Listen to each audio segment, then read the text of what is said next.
Hi friends, welcome to Sam spice.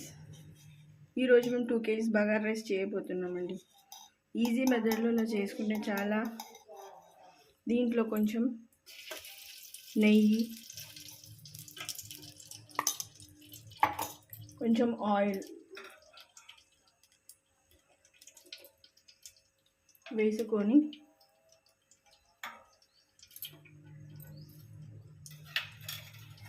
Heat అయ్యాక దీంట్లో సాజీరా, star anise,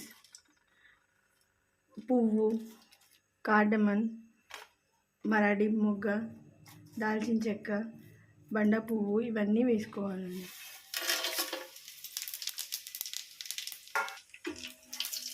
ఇది కొంచెం వేగాక దీంట్లో పచ్చిమిర్చి,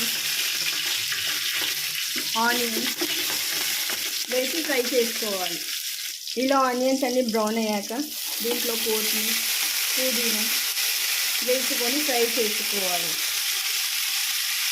ఇలా కొంచెం ఫ్రై అయ్యాక అల్లం పేస్ట్,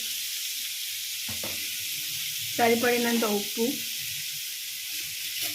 వేసుకొని ఫ్రై చేసుకోవాలి. ఇలా కొంచెం ఫ్రై అయ్యాక ఈ గ్లాస్తో నేను 8 గ్లాసులు తీసుకుంటూ గ్లాస్కి 1.5 గ్లాస్ వాటర్ దీంట్లో వేసుకోవాలి.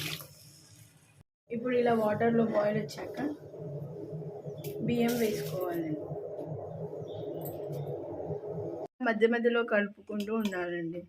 ఇంకొక 5 minutes పెట్టేసి సిమ్లో అప్పుడు స్టవ్ ఆఫ్ చేసేస్తే మన బగారా రైస్ రెడీ. ఇవ్వండి, ఇలా పుల్లల బగారా రైస్ రెడీ అండి. మీకు నచ్చితే please like, share and subscribe.